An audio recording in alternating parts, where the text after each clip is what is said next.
여기 얘기뿐만 아니라 마태복음하고 누가복음에 세 그룹이 특별히 아기 예수를 만납니다. 그래서 마태복음에서 만나는 사람들 그리고 누가복음에서 만나는 사람들 두 그룹이 나오는데, 첫 번째 그룹은 바로 이제 이 여행이 끝나고 나서 지금 보시면 예루살렘에서 등록을 하고 베들레헴에서 출산을 하게 되는데, 첫 번째는 베들레헴의 목자들이에요. 그래서 베들레헴의 목자들은 바로 예수님 출생 바로 직후에 예수님을 만납니다. 베들레헴이 여러분 가보시면 어떤 곳이냐면 그 양들을 키우는데 특별히 어떤 양들이었냐면 그 예루살렘 성전에서 제사로 쓰려고 죽이는 양 있죠. 그 양들을 키우는 곳이 바로 베들레헴이었어요. 베들레헴의 지명은 베텔이라고 레헴 해서 떡의 집이라는 뜻입니다. 그러니까 떡의 집에서 말씀되신 예수님이 태어나신 거고, 그리고 실제로 그 제사에 쓰는 양들을 돌보는 목자들이 바로 이 사실은 들었던 거죠. 재밌죠. 참 어떻게 보면 참 우연치고는 여러 가지로 좀 재밌는 부분이 있습니다. 그래서 이 목자들이 보통 사람들이 아니라 사실 레위 지파들 사이에서 그 당시에서 뽑았다고 해요. 그래서 목자들이 그냥 목자들이 아니라 약간 좀 레위 지파 사람들이었을 확률이 높았다고 합니다. 그런데 그렇다고 할지라도 잘 생각해 보시면, 가령 생각해 보세요. 교회에 목사도 있고 전도사도 있고 장로님도 있고 집사님도 있는데, 가장 허드렛 일을 하는 사람, 우리가 흔히 생각할 때, 가령 우리가 빌딩에 가면은 청소하시는 분들 있죠. 그분들은 그 빌딩에서 중요한 일들을 하진 않아요. 그죠? 제일 허드렛 일, 제일 그냥 중요하지 않지만 어쨌든 누군가는 해야 되는 일, 그 일을 하기 위해서 청소하시는 분들이 매번 청소하시는 거잖아요. 양들을 키우는 것도 물론 중요하긴 했지만 예루살렘 전체를 보면 거기서 가장 중요한 사람들은 성전 안에서 양을 키우고 하는 게 아니라 성전에서 양을 잡고 사람들을 위해서 기도하는 제사장하고 거기 있는 제사장들이 주로 이제 했겠죠.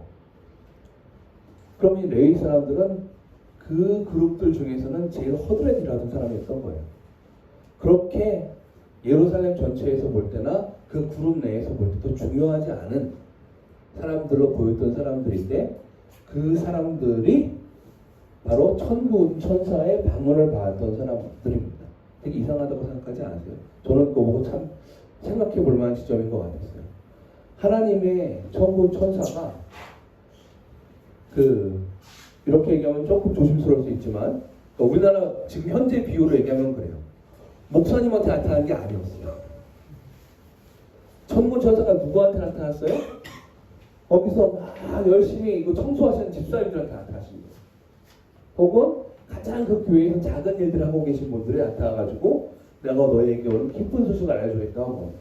실제로 천군 천사가 예루살렘에 있는 제사장이나 바리새인 사람들한테 나타난 것이 아니었어요. 이게 참 생각해 볼 만한 지점입니다. 이걸 좀 생각해 보면서 넘어가 볼게요. 이게 진짜 베들레헴이에요. 양들을 키우기가 쉽지 않은 곳입니다. 근데 여기서 이 광야에서 밤에 양을 치고 있다가 갑자기 천군 천사가 나타나는 거죠. 그리고 하늘에는 기쁨이요, 땅에서는 그의 사랑하심을 입은, 그의 호의를 입은 사람들에게 평화로다라는 이 노래가 바로 이 광야에서 울려 퍼진 겁니다. 그리고 목자들은 가장 허드렛 일을 하면서도 또 얼마나 피곤했겠어요. 밤이니까. 낮도 아니잖아요. 지금 야간 근무하고 있잖아요.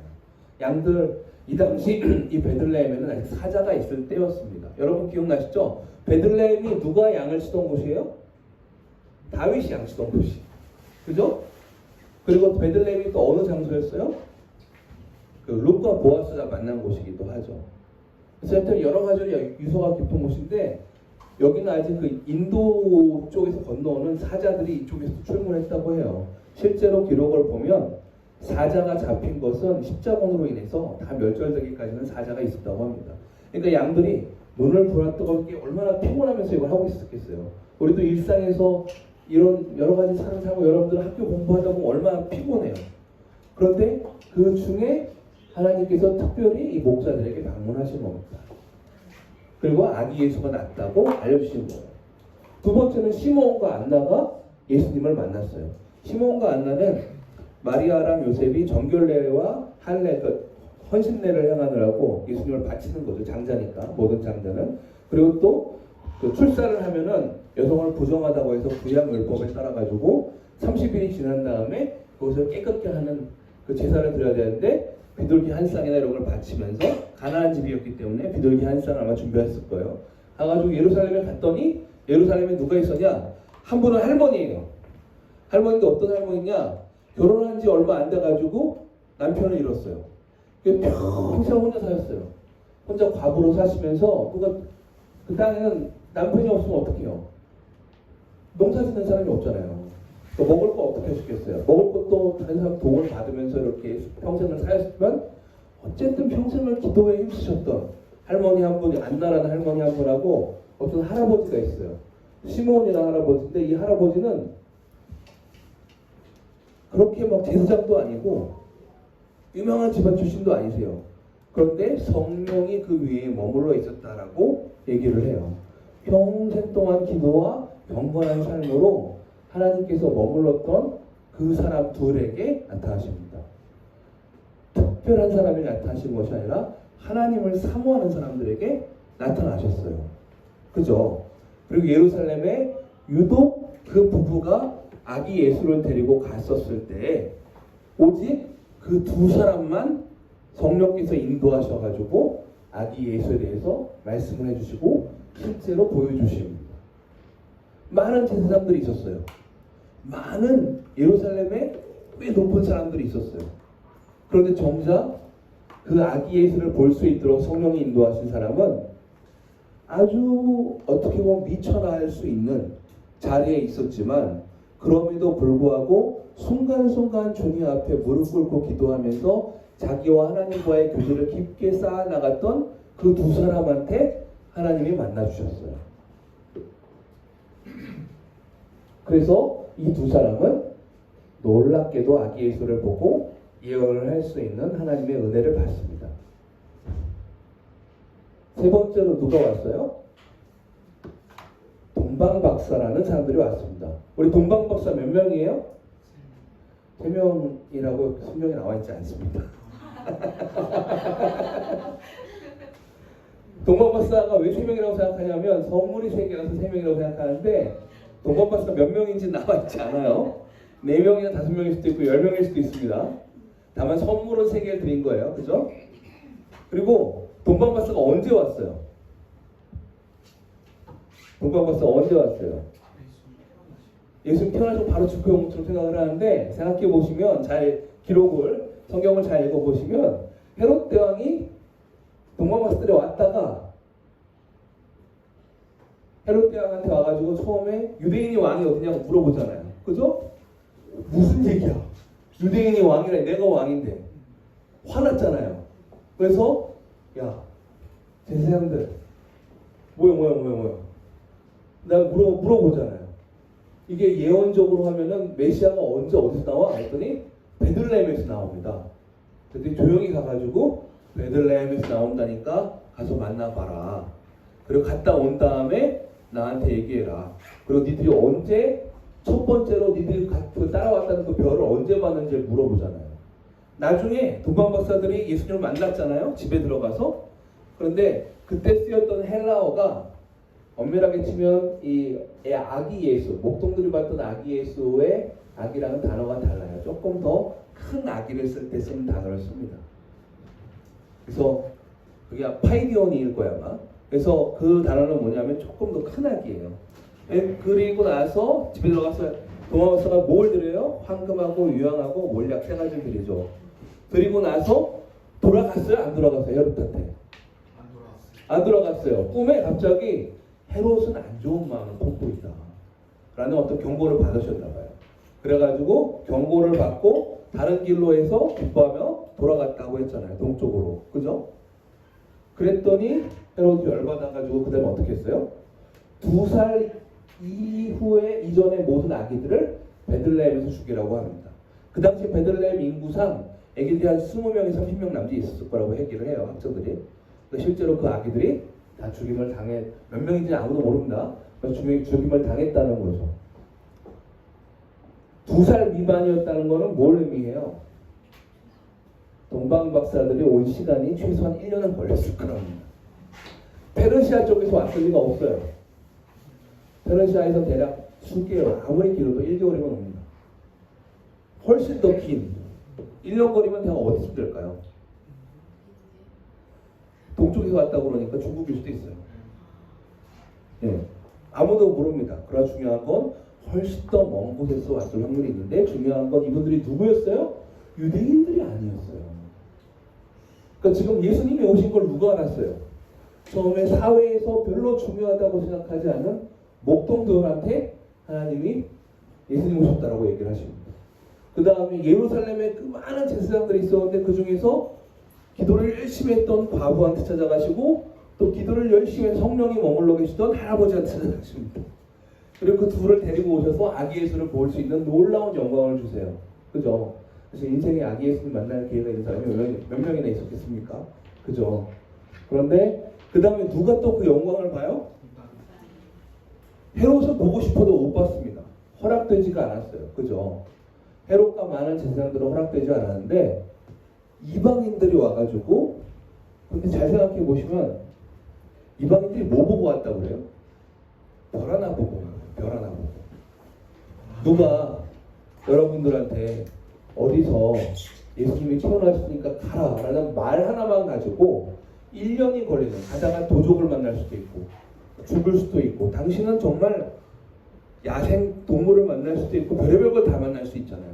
그 험한 길을 1년 동안 온다는 게 쉬운 일이겠습니까? 결코 그렇지 않아요. 그럼 이분들은 정말 뭐 때문에 온 거예요? 믿음으로 온 거예요. 진짜 믿음으로 내가 무슨 일이 있어도 유대인의 왕을 만나고 싶고 어떻게 해서든지 이분께 예물을 드리리라. 그래서 황금하고 유향하고 몰약을 준비해서 정말로 온 겁니다. 그러면 오늘 말씀은 결론은 이겁니다. 우리는 어떻게 예수님을 만날 수 있을까요? 예수님은 이미 이 땅에 오셨습니다. 그런데 모든 사람에게 오셨지만 모든 사람이 다 예수님을 알아보지 않았어요. 그런데 어떤 사람들에게는 예수님 마치 초대하신다는 느낌이 들 정도로 아기 예수께로 데려오시는 사람들이 있었습니다. 오늘 말씀한 그 그룹들이죠. 왜 그렇게 하셨을까요? 세 그룹의 공통점이 뭘 것 같으세요? 제가 느껴진 건 이거. 셋 다 정말 단순하고 어린아이처럼 하나님을 믿었고, 그리고 간절했습니다. 간절히 하나님을 만나기 원했어요. 기꺼이 보러 왔습니다. 양들도 내버려 두고 온 거예요. 엄밀하게 생각해보면 양들도 내버려 두고 온 겁니다. 두 번째로 간절히 성전에서 하나님을 기다렸고, 마지막으로 믿음으로 그 먼 곳에서 찾아왔습니다. 덕분에 우리까지도 지금 예수님을 알게 되었잖아요. 그런 믿음의 사람들 덕분에. 이 말씀을 한번 보겠습니다. 같이 한번 읽어볼까요? 앞에 보시고 시작. 그때 예수께서 대답하여 이르시되 천지의 주제이신 아버지여, 이것을 지혜롭고 슬기 있는 자들에게는 숨기시고 어린아이들에게는 나타내심을 감사합니다. 여러분이 교회를 오래 다니실 수 있어요. 그런데 예수님은 언제나 여러분에게 나타내시기 원하는데, 여러분이 가장 예수님을 만나기 좋은 때는 여러분 마음이 간절한 때예요. 아멘. 가장 예수님을 만나기 좋은 때는 내가 인생에 여러 가지 어려움도 있고 일도 있고 이것저것 다 있지만, 그러나 이 모든 상황에도 불구하고 내 인생에서 가장 중요한 건 예수님을 만나는 것 같아요. 예수님을 만나야겠어. 이럴 때 여러분이 예수님을 만날 수 있어요. 간절하지 않았던 모든 다른 사람들은 예수님을 만나고 싶어도 만나지 못했습니다. 그들 삶에는 예수님보다 더 중요한 것이 많았어요. 헤롯은 자기 왕권이 예수님보다 더 중요했습니다.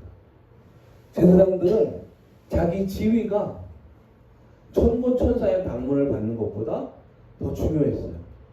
예루살렘에 있던 그 많은 사람들은 다 아기 예수가 오시는 것에 대해서 기대하고 있지 않았어요. 오직 두 사람만 그분이 오실 것을 바라봤습니다. 여러분은 지금 얼마나 아기 예수를 기다리고 계십니까? 여러분이 그렇게 간절히 예수님을 기다린다면 여러분 마음 안에서 예수님께서 다시 나를 태어나게 하실 줄 믿습니다. 그래서 여러분 누가 만난다고 예수님을? 목동 같은 사람이 만납니다. 누가 만난다고요? 그 노인이실지라도 여성이실지라도 간절히 하나님을 사모했던 사람들이 만난다. 누가 만난다고요? 인종에 관계없어요. 나라에 관계없습니다. 필리핀에서 오셔도 관계없습니다. 중요한 건 간절함이에요. 그 사람들이 하나님께서 기뻐하시고 그 사람들이 만나주십니다. 여러분 하나님은 그래서 공평하십니다. 우리의 지위를 신경 쓰지 않으세요. 우리의 직분을 신경 쓰지 않으십니다. 여기 제사장이 없었다는 게 참 부끄러운 일이에요. 그러나 그게 현실입니다. 여러분 하나님은 우리의 직위와 이름으로 우리를 보시지 않아요. 우리의 간절함의 척도로 보십니다. 그래서 아기 예수께서는 내가 초대할 사람들이 내가 있다라고 얘기를 하시고 쭉쭉쭉 보신 다음에 저기 불러 하신 거예요. 그래가지고 목동들한테 직접 천군천사가 권행을 받았고 시몬한테는 성령이 임하셨고 천사들한 동방박사한테는 별이 권행을 받은 것입니다. 아멘? 여러분들한테도 그렇게 성령이 임하시고 주님께서 인도하시는 별이 있기를 원하고 또 여러분들에게 그렇게 하나님의 인도하심이 있기를 원합니다. 같이 기도하실까요? 함께 통성으로 하나님 오늘